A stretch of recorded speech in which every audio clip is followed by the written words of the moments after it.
वजीर दाखिला मोहम्मद महमूद अली ने रियासत तेलंगाना की तरक्की में वजीर आला KCR की आंतरिक जद्दोजहद और खिदमात को खिराज तहसीन पेश करते हुए कहा कि TRS हुकूमत की तरक्याती और फलाही स्कीमात ने TRS को आइंदा 20 ता 25 बरस के लिए इख्तिदार की राह हमवार की है और वजीर आला KCR की ज़ेर क़यादत TRS हुकूमत के मवाक़िफ़ अवाम कारनामों ने तेलंगाना अवाम के दिलों पर गहरे नुखूश छोड़े हैं जिसे वो कभी फरामोश नहीं कर सकते। वजीर दाखिला मोहम्मद महमूद अली जलाविहार में मुनक़िदा पार्टी के तंजीमी उमूर से मुतालिक एक इजलास को खिताब कर रहे थे जो वजीर KTR की सदारत में मुनक़्क़द हुआ।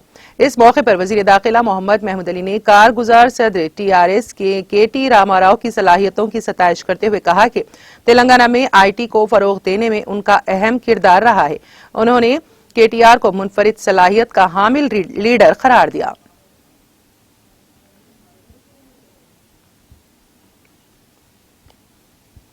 हिंदुस्तान में अगर कोई लीडर पैदा हुए तो 18वीं सदी में गांधी जी पैदा हुए और 19वीं सदी में KCR साहब पैदा हुए। तेलंगाना के अवाम को हक दिलाने के लिए बहुत सी पार्टियां बने। हिंदुस्तान में हमारी स्टेट में तेलुगु देशम पार्टी बनी, 9 महीने में इख्तिदार आई, मगर हमारे CM साहब इख्तिदार के लिए नहीं, तेलंगाना अवाम के हक दिलाने के लिए तेलंगाना राष्ट्रीय समिति पार्टी बनाएंगे।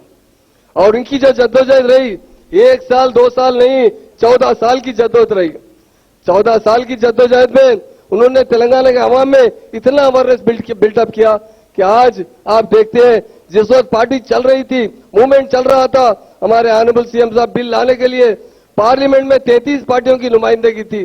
तमाम लोगों से लेटर लिया, एक एक पार्टी से 5-5 बार 10-10 बार मुलाकात करते हुए उन्हें तेलंगाना के मसाइल बताकर तेलंगाना हक में उनसे लेटर लिया। और आज तेलंगाना का बिल जो उस वक्त पार्लियामेंट में पास हुआ, बड़ी मुश्किल से पास हुआ। अगर KCR साहब की जद्दोजहद नहीं रहती तो बिल पास नहीं होता। CM साहब ने जब 2009 के इलेक्शन के बाद तेलंगाना के लिए जो जद्दोजहद कर रहे थे, बाद में CM साहब ने देखा कि तेलंगाना नहीं बनेगा, कई बार तेलंगाना के लिए इस्तीफा दिया, आखिरकार मरण मत बैठा। एक दिन अगर आप खाना नहीं खाते, दोपहर का नहीं खाते, सुबह का नहीं खाते तो माँ बाप ढूंढते निकल जाते। पर हमारे ऑनरेबल CM साहब ने 11 दिन मरण पर बैठा, एक दाना नहीं खाया।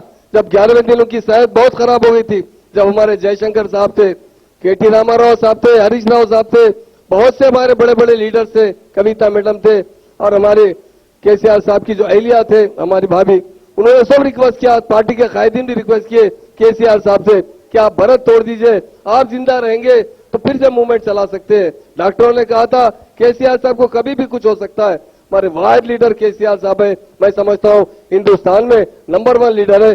तेलंगाना के अवाम के लिए उन्होंने एक ही जुमला कहा, मेरी जान गई तो परवाह नहीं है, मगर मेरी अवाम को मेरा तेलंगाना दिलाना चाहिए। ऐसे लीडर कहां पैदा होते हैं बताइए? तेलंगाना बनने के वक्त बहुत लोगों ने बातें की।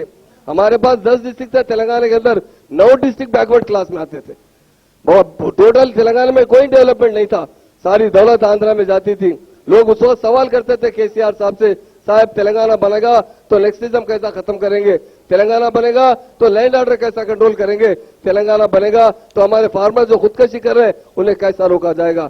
आप जानते हैं हिंदुस्तान में कहीं फार्मर्स की जो सपोर्ट हुई है हमारे तेलंगाना स्टेट में, वो हिंदुस्तान में कहीं दुनिया में भी नहीं हुई है। आज हमारे फार्मर्स सारे के सारे खुशहाल है। रैतु बंधु, रैतु बीमा देकर उन लोगों को CM साहब ने खुशहाल बनाया। करंट का बहुत बड़ा शॉर्टेज था, आज करंट में हिंदुस्तान में सरप्लस स्टेट है वो तेलंगाना स्टेट है। लैंड ऑर्डर में नेक्सटिज्म था, लैंड ऑर्डर हैदराबाद में फिसादात होते थे, सारे तेलंगाना में फिसादात होते, उसे खत्म करने वाले कोई लीडर है वो KCR साहब है। उन्होंने तेलंगाना में जो खुशहाली लाई है, आज घर घर पानी पहुंचाया, केनाल के जरिए, कालेश्वर प्रोजेक्ट के जरिए हमारे किसानों को उन्होंने बड़ी मदद की। आज तेलंगाना हिंदुस्तान में नंबर 1 स्टेट की तरह काम कर रहा है, उसका सेहरा ऑनरेबल CM साहब को जाता है, जिन्होंने अपनी जान की बाजी लगाकर तेलंगाना के अवाम को आजादी दी है। आज इससे पहले हम 2 नंबर के शहरी तक जीते थे, तेलंगाना वालों की कोई इज्जत नहीं, पूरा डोमिनेशन आंध्र वालों का चलता था। आज देखते हैं तेलंगाना वाले बहादुरी के साथ तरक्की कर रहे हैं, हर शोबे हयात में तरक्की कर रहे हैं। मैं हमारे KT रामाराव साहब जो हमारे वर्किंग प्रेसिडेंट है, उन्हें भी दिल की गहराई से मुबारकबाद देता हूं, क्योंकि उन्होंने जो IT में डेवलपमेंट लाया है, आज इंडिया में IT में तेलंगाना स्टेट बहुत तेजी से तरक्की है। हमारा म्यूनिसिपल कोरोना के अंदर इतनी परेशानी में रात रात सड़कें डालने वाली कोई पार्टी है तो TRS पार्टी है, कोई लीडर है तो KT रामाराव साहब है। इसलिए मैं ज्यादा वक्त नहीं लेता हूं, क्योंकि हम सबको KTR साहब को सुनना है। यकीनन भारत के नौजवान कायदों में नंबर 1 लीडर केटीआर साहब है। बहुत से लीडरों के कायदीन बहुत नौजवान कायदीन है, पर केटीआर साहब की जो सलाहियत है वो सलाहियत किसी में नहीं है।